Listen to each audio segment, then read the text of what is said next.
Pangestu pangastuti para dulur lan kadang. Salam rahayu kagem pemirsa Dinus TV. Kali ini kita akan sedikit mengupas mengenai agama atau aliran kepercayaan yang ada di Indonesia. Kita ketahui ada katakanlah 7 kepercayaan, keyakinan yang diakui di Indonesia. Termasuk akhir-akhir ini adalah aliran kepercayaan lokal sudah diakui keberadaannya oleh negara. Dan kita mengapresiasi hal tersebut. Selain itu, di dalamnya juga masih banyak kepercayaan-kepercayaan yang ada, mungkin ada lebih dari sekitar 187 kepercayaan lokal atau keyakinan lokal yang ada. Selain dari agama-agama besar yang sudah tumbuh di Indonesia. Hari ini kita akan bincang-bincang sama Ki Ahmad mengenai hal tersebut. Kita langsung aja menuju ke Ki Ahmad. Ki Ahmad, ini kan siap. Apa ya? Kalau kita hidup di Indonesia ini kan kita ada 7 kepercayaan agama termasuk di dalamnya yang diakui di Indonesia. Dan kebetulan adalah kepercayaan lokal kita itu sebelum di tahun-tahun akhir-akhir ini belum diakui juga. Gitu. Akhirnya dia sengsara di negaranya sendiri atau tidak mendapatkan tempat di negaranya sendiri. Nah, ini pandangan Pak Ahmad mengenai hal tersebut bagaimana? Monggo Pak Ahmad. Ya, makasih pemirsa kita di Dinus TV. Kita mau jelaskan sepengetahuan saya setelah saya banyak belajar dan mempelajari beberapa hal, walaupun itu sangat terbatas. Jadi gini Mas. Ya. Kenapa di negeri kita, di Indonesia ini atau yang dulunya Nusantara itu para raja sudah memeluk berbagai agama. Sehingga ketika menjadi sebuah republik ini, negara hanya mengakui agama yang berdasarkan ada kitabnya, ada pembawanya, ada ajarannya. Sedangkan akhir-akhir ini diakuinya sebuah kepercayaan. Itu karena kembali lagi kita sebagai warga bangsa, sebagai seorang pribumi yang seharusnya memahami dan mempelajari ajaran leluhur. Leluhur kita dahulu kala, bukan yang setelah datangnya agama gitu loh. Tapi karena kita ini sudah dipaksakan oleh negara harus beragama, sehingga dalam kolom KTP pun disebutkan agama dan harus beragama. Apalagi setelah peristiwa 65 itu kita sangat dipaksakan sekali untuk memeluk agama. Sepengetahuan saya sekarang ini sangat jelas bahwa agama datang kemanapun atau dimanapun pasti menyebarkan ajaran dan budayanya. Sehingga terdesaklah setiap daerah itu, setiap wilayah itu, semua kepercayaan daerah itu dilindas oleh agama yang datang itu. Karena dipaksa untuk berbudaya sesuai agama itu sendiri. Perlahan-lahan dipaksa atau terpaksa mengikuti. Ya itu karena dipaksa dan akhirnya jadi terpaksa karena kondisi umum di setiap daerah. Misalnya karena kita itu berkeluarga. Karena berkeluarga pasti punya anak. Nah, ketika orang tua itu meninggal, misalnya agamanya Buddha gitu aja. Tapi anak-anaknya karena sudah beragama Kristiani pasti upacaranya dipakai Kristiani. Orang tuanya meninggal karena anak-anaknya beragama Islam pasti dipaksa upacara keagamaannya pemakaman tadi dengan agama Islam. Itulah yang terjadi. Jadi itu yang jadi bikin apa ya? Bikin seolah-olah semua sudah memeluk agama, Nah, dalam memeluk agama inilah walaupun itu ajaran sangat baik benar, tapi ketika merasa terpaksa dan lain-lain itu sehingga kelihatannya cuman seolah-olah seperti kemauan negara sebagai simbol saja gitu loh. Tidak benar-benar menjalani dengan baik. Gitu. Ya. Gini Pak Ahmad. Jadi tadi apa ya? Di tahun 1965 mungkin waktu geger September 30 atau di lebih peristiwa PKI ya Pak. Iya. Itu terjadi pemaksaan besar-besaran gitu ya. Iya. Paksa agar masyarakat harus memeluk salah satu agama tertentu yang mempunyai kitab, mempunyai ajaran dan ada pembawanya. Iya. Gitu, ya. Jadi itu kalau waktu itu saya juga belum lahir Pak. Jadi waktu itu bentuk pemaksaan atau bentuk aplikasinya di masyarakat, ya Pak. Jadi pemerintah kan ke masyarakat itu bagaimana? Dari kelurahan atau RT atau RW itu bagaimana waktu itu? Ya pasti kan instruksinya dari pemerintah pusat sampai ke desa sampai ke RT. Oh ya. Sehingga semua warga masyarakat ketika ditentukan harus punya KTP, itu pasti ditanya tentang agamanya itu. Jadi non sewu, berarti sebelumnya kolom agama memang tidak ada ya Pak di KTP atau Pak Ahmad belum pernah? Ya setahu saya karena saya itu terlahir sebelum 65. Ya. Dan ketika 65 itu baru tahu kalau sudah bikin KTP digitukan. Oh begitu. Dan ketika bikin KTP pun itu aneh. Jadi KTP itu misalnya ada orang tuanya PKI misalnya, itu ditandai ET itu ditandai ET itu. Terus ya itu tadi pasti dipaksa harus memeluk agama, pasti harus beragama apa?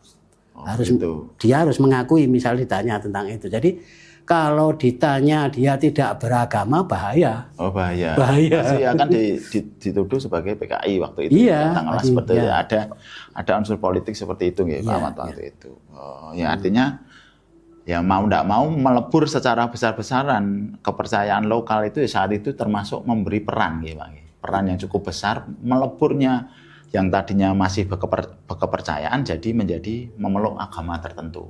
Iya, kalau cerita dulu para orang-orang tua kita ketika mau mendirikan republik ini dalam perdebatan sehingga dulu ada namanya Pancasila versinya Bung Karno dan Pancasila versi Piagam Jakarta kan gitu. Ya. Itu kan tentang Islam bahwa Indonesia ini yang memeluk Islam itu sudah mencapai 90-an% waktu itu. Oke. Nah, ketika itu disurvei dan ketika dalam survei itu terbukti bahwa yang abangan tidak merasa beragama itu malah justru lebih banyak. Oh, lebih banyak. Lebih banyak daripada misalnya yang mengaku beragama Kristen, mengaku beragama Hindu, mengaku beragama Buddha, Konghucu dan mungkin Islam itu disurvei ternyata dia tidak tahu agamanya apa. Taunya dia itu berkeyakinan seperti ajaran orang-orang tuanya dulu. Seperti leluhurnya dahulu. Ya, gitu aja. Tidak dijelaskan juga, yaitu karena maraknya kembali lagi. Waktu itu kan maraknya sebuah kepercayaan. Ya. Maraknya sebuah kepercayaan karena waktu itu kembali lagi timbulnya organisasi-organisasi Islam, organisasi-organisasi keagamaan yang sebagai alat perjuangan waktu itu. Sebagai alat perjuangan. Nah, maka ketika merumuskan suatu dasar negara itu sehingga dirumuskan juga lah tentang kebenarannya tentang sebagai negara. Dasarnya lah ya, dasar-dasar untuk bernegara. Maka Indonesia bukan dasar negara agama karena kembali lagi berbagai agama. Ya, berbagai agama dan golongan dan suku lah. Beragam. Dan ternyata justru kepercayaan lah yang lebih banyak. Gitu. Kepercayaannya yang lebih banyak. Nah, ketika kepercayaan lebih banyak ini maka sebagai sandaran. Maka sebutannya tapi warga masyarakat waktu itu ya mengaku kalau bertuhan gitu loh. Betul. Jadi gini Pak Ahmad. Jadi kita mengupas sedikit contoh gitu loh, yang Pak Ahmad merasa sebagai budaya lokal yang itu tertindas atau tergeser atau dihilangkan apa pada waktu itu? Ya waktu itu kan jelas toh karena kan setiap agama membudayakan budayanya atau dengan tata cara agama tersebut. Menurut tempat setiap agama dan menurut agama dan di tempat itu tetap adanya kepercayaan di lingkungan itu tetap dipaksakan dia itulah istilahnya perdebatan di kampung juga. Jadi waktu akulturasi atau waktu terjadi pencampuran itu masuknya untuk budaya baru itu diterima masyarakat ya terjadi sedikit gesekan ya katakanlah. Mungkin banyak, tidak hanya sedikit ya. Jadi di masyarakat itu ya ada agak alot lah sebenarnya begitu ya Pak. Iya, sangat alot sekali. Makanya ketika bilang misalnya Muhammadiyah sama NU aja gitu loh. Ketika timbulnya pergesekannya itu sangat ketat karena dari Muhammadiyah tentang keilmuan ya, modern. Kalau dari NU waktu itu masih sedikit tentang keyakinan itu masih keyakinan masuk. Secara hakikatnya lah ya itu kalau makanya misalnya ya itu tadi ke makam nggak boleh ini nggak boleh pakai ini hal-hal gitu itu. Nah, itu jadikan masyarakat jadi bingung sebenarnya, tapi karena di situ ada tokoh yang selalu ngomongnya, kalau yang Muhammadiyah ya ngomongnya tentang Muhammadiyahan, yang NU tentang ke-NU-an misalnya gitu.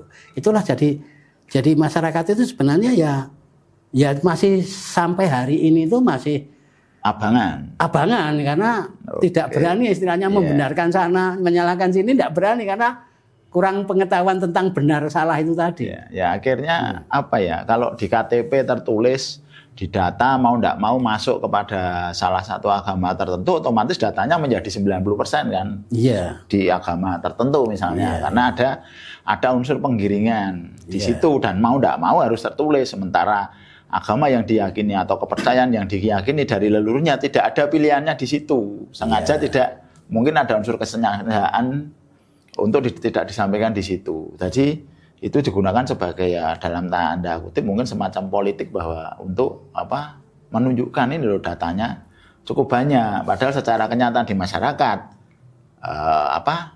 tidak sebanyak itu. Contohnya terjadi dalam Piagam Jakarta, Pak. Jadi kenapa Piagam Jakarta? Kalau memang 90% ya menurut saya itu masuk akal, Pak. Karena kalau Piagam Jakarta itu pasti akan diterima sebagai dasar negara kita. Karena apa? 90% mayoritas warga kita adalah Muslim, kan gitu. Islam lah katakannya, pemeluk Islam. Artinya Piagam Jakarta itu kan sangat dekat sekali dengan hal tersebut gitu loh. Itu cukup masuk akal kalau memang waktu itu ya pembentukan dasar-dasar negara. Jadi gini Pak Ahmad, itu kalau Pak Ahmad sekarang itu pada posisi sekarang dengan posisi yang waktu itu, apakah ini terjadi seimbang antara desakan dari agama lokal mau menunjukkan jati dirinya sebagai saya itu mau ikut leluhur saya, keyakinan leluhurnya dari agama-agama yang sudah ada dibandingkan yang dulu. Kalau dulu kan kebaliknya, dari keyakinan lokal didesak, disingkirkan untuk menerima agama baru. Itu apakah sudah sebanding atau sekarang itu hanya termasuk kecil saja itu Pak, pergerakannya dalam hal ini? Gini, jadi satu proses demi proses kan itu. Karena negara memaksakan harus beragama, sehingga kita tahu ketika pemilu 55 itu ternyata yang menang adalah partai nasionalis. Nasionalis dan komunis. Agama kan jadi nomor carry. Dan partainya padahal banyak sekali. Dan sampai saat ini juga itu begitu. Makanya waktu itu langsung saja ketika terbentuknya hasil pemilu yang sangat demokratis waktu itu. Hasil pemilunya demokratis. Tapi ketika DPR dan MPR-nya ini sulit untuk dimusyawarahkan dalam setiap memutuskan sebuah keputusan, maka Bung Karno sehingga mengembalikan ke dekret presiden 59 itu. Nah, maka ketika Bung Karno bikin dekret presiden itulah Bung Karno mensiasati agar benar-benar agama itu menyatu, nasionalis sendiri. Agama sendiri, waktu itu komunis sendiri. Maka dibentuklah waktu itu Nasakom itu. Nah, ketika dibuat Nasakom itu, Bung Karno kan untuk merumuskan berdirinya Nasakom, berlangsungnya sebuah perubahan pemerintahan atau pemilihan secara demokratis. Karena Bung Karno kan waktu itu diangkat sebagai presiden seumur hidup. Nah, disitulah terbukti bahwa orang-orang agama itu disatukan nggak mau, berarti kan itu. Benar. Terbukti disatukan nggak mau, terbukti disatukan nggak mau. Disatukan nggak mau, betul. Nah, ketika disatukan nggak mau, Maka ketika Bung Karno merumuskan menjadi sekber ini waktu pengambil alihan pemerintahan peristiwa 65 itulah Pak Harto yang mampu. Sehingga partai dimergerkan jadi 3. 2 sebenarnya. Partai itu 2. Nasional dan agama. Nasional dan agama. Satunya Golkar itu bukan partai. Ya. Bukan partai. Nah, itu bertahan sampai sekian itu. Nah, disitulah justru Pak Harto memakai kembali tentang Pancasila dan agama ini. Sehingga dipaksakan secara benar-benar harus ada agama. Nah, hanya orang-orang tertentu yang berani mempertahankan kepercayaannya. Waktu itu misalnya Samin, misalnya di Baduy, misalnya beberapa tokoh pimpinan kepercayaan. Setiap pimpinan kepercayaan pasti tidak mau. Disuruh nulis agama ya tidak mau. Tidak mau. Nah, ini benih-benih inilah yang selalu mengajarkan tentang hidup dan kehidupan. Ya, itu masing-masing terus bikin nama kepercayaan masing-masing itu lagi gitu loh. Nah, sehingga ketika kepercayaan ini sangat banyak sekali sampai hari ini itu semakin banyak, semakin tumbuh. Tapi ketika tumbuh ada penyatuan, misalnya tumbuhnya HBK, tumbuhnya sekarang MLKI, tumbuhnya PBBI, tumbuhnya ini ya sebuah himpunan kepercayaan ini ketika terhimpun terus desakan. Jadi mengikuti perkembangan zamannya. Desakan artinya kan kembali lagi desakan untuk diakuinya sebagai tertulis di situ. Tapi diakui oleh negara. Iya, lah di situ tapi sebenarnya kan gini, maka dalam perdebatan itu mintanya kan rumit karena ketika di situ ditulis agama justru semakin rancu gitu loh sebenarnya. Ketika KTP itu dicantumkan agama semakin rancu. Karena orang-orang saling curiga, misalnya saya beragama Islam, terus saya mencari pegawai yang orang-orangnya Islam itu loh. Itu kan jadi rancu gitu loh maksud saya. Jadi sebuah kurang nyamanan, apalagi itu diajarkan di sekolah. Jadi semakin menjadi konflik gitu loh, pemahaman konflik kan jadi semakin tidak pahamnya. Nah, inilah sebenarnya kita ini sebagai generasi bangsa, sebagai orang yang memiliki cara berpikir yang cerdas harusnya jangan sampai budaya kita itu hilang. Dan kepercayaan yang benar itu adalah kepercayaan leluhur kita karena darah kita pasti darahnya leluhur kita. Jadi kalau kita berbudaya dengan leluhurnya pasti, bukan leluhur kita, pasti kita itu kacau gitu. Kalau pakai leluhur kita berarti sudah tepat yang dari kecil disuapi. Dari situ sudah dimasukkan tata cara yang ibu kita atau orang tua kita itu pernah diterima dari nenek kita, buyut kita dan seterusnya yang dipakai. Jadi artinya kan ya tidak akan lari dari inti kita itu ada. Intisari dari kita itu tidak akan pernah lari. Tapi kalau dari luar kan kita perlu penyesuaian kan begitu. Penyesuaian juga belum tentu cocok. Karena apa? Karena kepercayaan dari lain tempat itu kan berada dalam situasi yang berbeda, diambil dari tempat yang berbeda, yang tidak sama dengan negara kita atau Nusantara ini, di mana kondisi Nusantara itu jauh berbeda dengan agama-agama itu datang. Artinya ya kalau kita mempelajari lain hanya seharusnya sebagai sesandingan aja, sebagai sesuatu untuk studi banding, tidak digunakan sebagai keseharian kan begitu. Karena keseharian kita lebih cocok dengan yang dari orang tua kita atau leluhur kita. Sudah sesuai lah. Betul. Jadi kalau misalnya kalau di luar negeri tanahnya katakanlah tandus, di tanah kita itu tanahnya subur. Carane macul aja misalnya kan berbeda. Misalnya budaya kita melakukan di bidang pertanian lah, caranya macul untuk mengolah tanah tandus sama tanah subur itu berbeda. Betul sekali.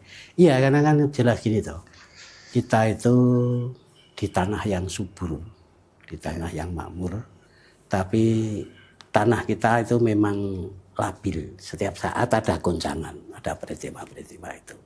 Sehingga kita sebenarnya kembali lagi mengembalikan bangunan-bangunan leluhur kita, walaupun dengan modernisasi namanya tahan gempa dan lain-lain itu loh. Ini sesuatu hal yang sebenarnya memang harus ditata ulang sesuai dengan kondisi kita di sini. Ya sesuai jejak sejarahnya itu pasti sesuai Pak kondisi. Menurut saya itu bahwa memang sejarah itu kan berangkat dari sesuatu yang pernah dilakukan dan itu terbukti bisa bertahan. Termasuk bangunan, termasuk mungkin makanan, termasuk mata pencaharian, termasuk cara berkeyakinan. Betul sekali. Itu tidak hanya sekedar tahun Masehi atau sebelum Masehi, mungkin taruh jutaan ribuan tahun sebelumnya itu sudah ada dan itu ditularkan dari anak ke anak, dari orang tua ke anak. Iya, makanya kembali lagi bahwa terbukti dengan kekayaan bahasa. Artinya kekayaan bahasa itu ketika menjelaskan sesuatu hal itu orang Jawa itu jelas mampu menjelaskan dengan sangat terperinci, detail sekali. Betul. Tapi kalau bahasa-bahasa yang lain kan sepatah-sepatah. Ya, seperlunya. Seperlunya aja. Itu bukti bahwa sebenarnya leluhur kita itu benar-benar paham tentang alam dan hidup. Alam dan hidup. Secara ajaran artinya kalau itu detail bahwa kemungkinan tersesat ketika diberi penjelasan itu kecil karena apa? Sangat detail. Jadi untuk membedakan antara nasi dan beras tadi kan sudah ada bahasanya. Nasi satu jumput itu disebut upo kan sudah ada bahasanya. Itu tidak akan disuruh mengambil misalnya kalau upo itu adalah nasi satu butir, satu butir. Suruh ngambil nasi tidak akan keliru mengambil nasi satu piring kan. Enggak mungkin. Itu bentuk sebuah detail tadi, sebuah hal yang disampaikan tidak akan keliru. Ketika menyuruh orang mengatakan sesuatu pasti benar. Itu loh pasti benar. Jadi yang dikatakan pasti benar karena sudah jelas dan yang dibilangin, yang disuruh pasti tahu. Gitu loh. Betul. Kalau di sana kan global kan terus jadinya kan global secara menjadi bisa interpretasi atau dalam hal ini disebut dengan ditafsirkan. Kalau bahasa yang kekiniannya adalah itu menjadi ditafsirkan. Padahal kalau leluhur kita mengajarkannya itu sesuatu yang bersifat saya sudah bloko. Tolong diambilkan katakanlah nasi atau makanya kan jadi gini. Kalau kita itu bisa menafsirkan kata-kata dia. Kalau dia nggak bisa menafsirkan apa yang kita katakan. Karena sudah pok gitu ya. Iya, tidak bisa diterjemahkan karena lagi. Karena sudah pada ujung. Sudah pada ujung arti kata tersebut. Jadi sudah tidak perlu ditafsirkan lagi. Tinggal dijalani. Mung masalahnya apakah kita tahu arti kata upo tadi atau enggak kan begitu. Contohnya gitu kan kita upo apa? Upo itu satu itu misalnya enggak tahu. Jadi kalau orang Jawa sebenarnya harusnya tahu karena desakan kembali lagi sebuah perubahan besar karena kita lahir sebagai bangsa Indonesia inilah jadi semakin besar. Karena semakin lama semakin besar. Enggak gini, karena bahasa Indonesia kan sama dengan bahasa sana. Tidak bisa menjelaskan bahasa satu persatu. Misalnya kalau nasi, bahasanya kembali kalau nasi satu piring, satu kepel, satu mangkok, satu bungkus, lah kan gitu. Ada. Kalau bilang satu upok gitu kan nggak ada. Ada kata keterangannya lebih lanjut untuk menjelaskan bahwa itu besarannya seberapa, jumlahnya, bentuknya dan seterusnya Kalau bahasa Indonesia kan perlu ada kata keterangannya. Misalnya nasi satu kepel gitu nasi satu piring gitu. Atau nasi satu butir saja gitu. Tapi kalau di bahasa Jawa sampai itu itu bisa menjelaskan bahasa Melayu itu ketika yang menjelaskan orang Jawa lagi, ketika yang menafsirkan orang Jawa lagi. Menambahkan. Baik Pak Ahmad. Ini apa? Jadi ini kita sudah sampai ke penghujung Pak. Ini kan cepat banget ya gitu. Baru 1-2 kata tahu-tahu kita berada di penghujung acara kita. Jadi apa yang diajarkan oleh leluhur kita adalah sesuatu yang istilahnya adiluhung atau sangat tinggi sekali. Makanya keyakinan-keyakinan yang masih ada sekarang dan sekarang bermunculkan atau bangkit kembali menuju ke sejati dirian ajaran leluhur kita. Ini menjadi sesuatu yang sangat penting untuk negara bisa bertahan. Untuk negara tetap berkembang. Menghadapi semua yang ada, baik secara ekonomi, politik, sosial, dan budaya. Karena apa? Karena ajaran leluhur itu sumbernya dari tanah kita sendiri berasal. Begitu tadi Pak Ahmad sampaikan bahwa ya pasti benernya, pasti tepat lah, tepat guna. Karena apa? Yang mengajarkan itu dari orang tua kita dapat dari neneknya dan seterusnya. Artinya sesuai dengan keadaan yang kita terima saat ini. Sehingga kita bisa menjadi seseorang yang berkeyakinan dan tidak pernah meninggalkan atau istilahnya durhaka terhadap leluhur kita. Mari kita kaji diri kita benahi diri kita untuk membangkitkan kembali kesejatian dari leluhur kita. Rahayu.